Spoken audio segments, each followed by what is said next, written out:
Hello, I'm Thalia, and I'll be talking about Japanese taiko performances and Buddhism. Yay! Alright, so what is taiko? In Japanese, the word taiko means drums. So when people say that they play the taiko, they could be playing any assortment or type of drum. Here is a little clip of a taiko ensemble to give you an idea of what a modern day taiko performance looks and sounds like before we start analyzing.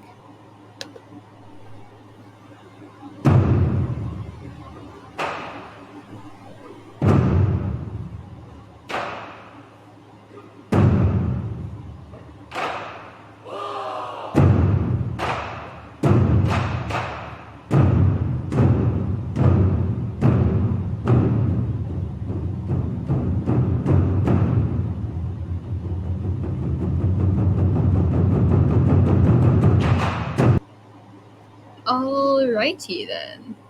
Moving on. Okay, nice. A brief history. So, what you just saw was a more recent development since taiko ensembles like this one was introduced in the 1950s. In the old days, over 1400 years ago, taiko was played individually or with other instruments, but not within a big ensemble like that one.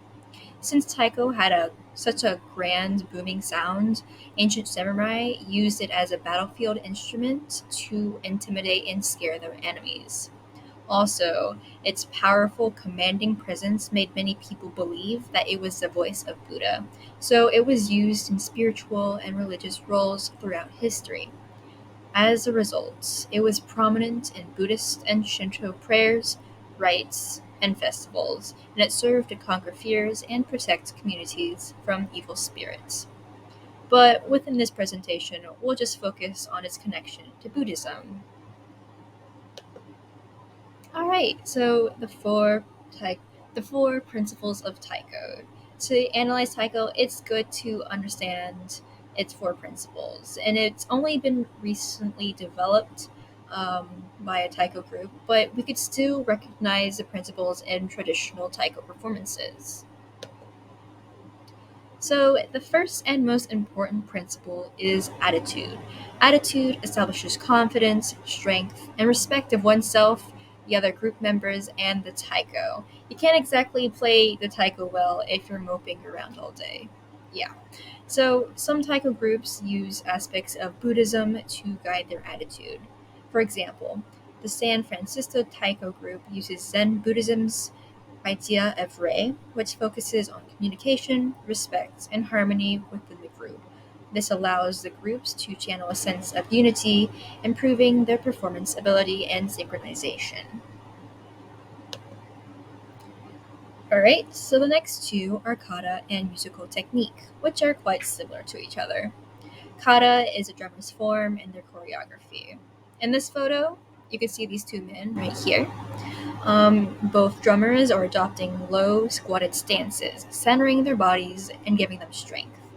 In Zen Buddhism, the center of the body is called the hara, and by focusing their breathing through it, or hara breathing, it strengthens their balance and increases their stamina, which is actually pretty required for taiko drumming because performances can go on from 10 minutes to an hour, etc.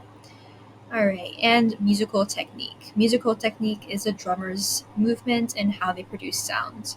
The drumsticks are called bachi, and right here, and they bang the bachi upon the membrane of the drum or the frame to produce sounds. All right, and the fourth principle is ki, which is a spiritual and emotional energy felt by the drummers and the audience. It radiates from the drummers' kata and their shouts, which are called kiai. This energy flows in a cycle from the drummers and into the audience, eliciting emotional responses like tears of happiness, joy, emotion. Also, it invokes excitement, all hype, perhaps, and this allows the energy to flow back into the drummers, energizing them to continue playing. All right, so now that we've seen the religious and spiritual aspects of Taiko playing through its principles, let's look at some examples.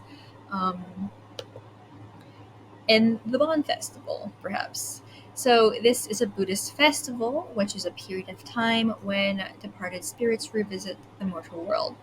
It originally began when one of Buddha's disciples noticed that his mother's spirit was suffering, namely when he tried to give her rice to make her feel better, but then, the rice burst into flames. So that kind of sucked, and he went to Buddha, and Buddha told him to give food offerings to the local priests, which released his mother's spirits. Yay.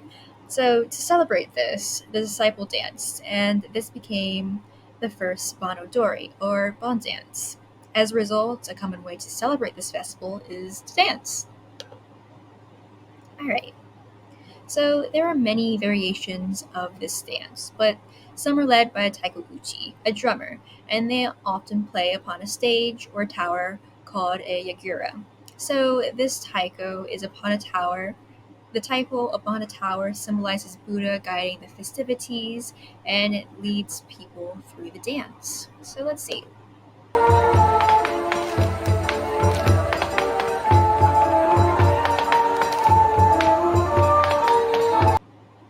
Okay.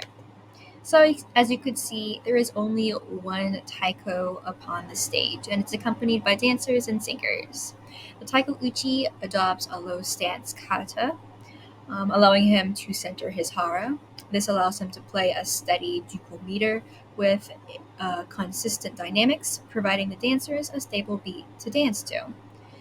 It also produces ki, or energy, encouraging the dancers to dance to the beat. Let's keep watching. All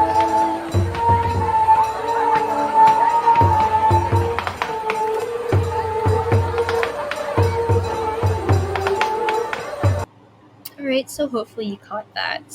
So the drummers swapped, if you didn't notice, and when they did switch, the new drummer actually maintains the previous pace established by the previous drummer.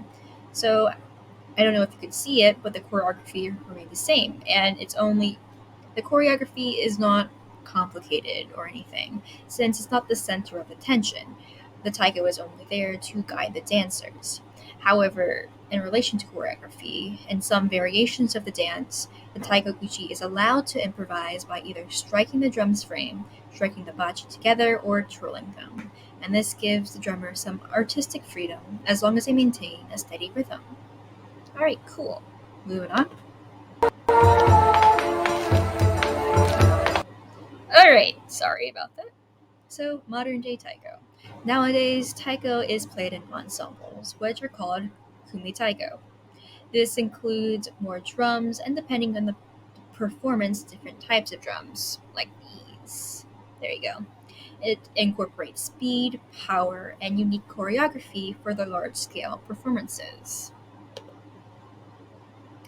So, we're going to use what we previously learned and analyze this first original video. The title of the song is The Fertility of the Sea. So, let's go.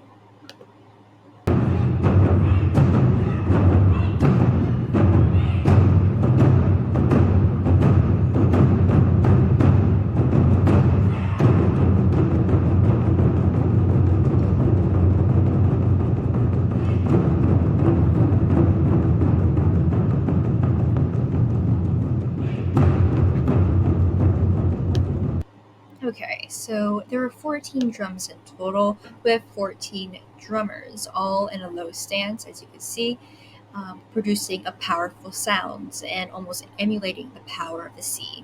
Already, the choreography is more sophisticated, with large arm gestures and 180-degree turns, with the drummers alternating between the middle of the drum and its frame.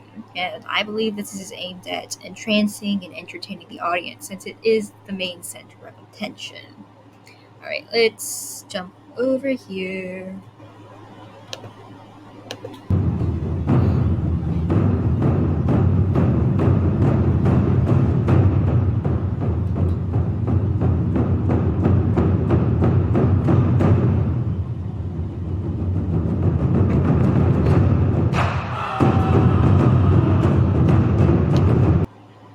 Okay, So as you can see, every movement in kiai or shout is synchronized and it has a wide range of dynamics. As the pace accelerates, the drumming crescendos, and its resulting effect is reminiscent of undulating and crashing waves. With each shout, it's a release of energy or ki, empowering the drummers to continue to pound away while also energizing the audience. Because I don't know about you, but every time I watch this video, I literally get goosebumps. So in comparison to the Bonodori, this performance is quite different because there's more players versus that one singular player, and obviously, Taiko performances is the main attention. So, conclusion. So, even though Taiko has evolved within the last century, it still retains its powerful, commanding presence.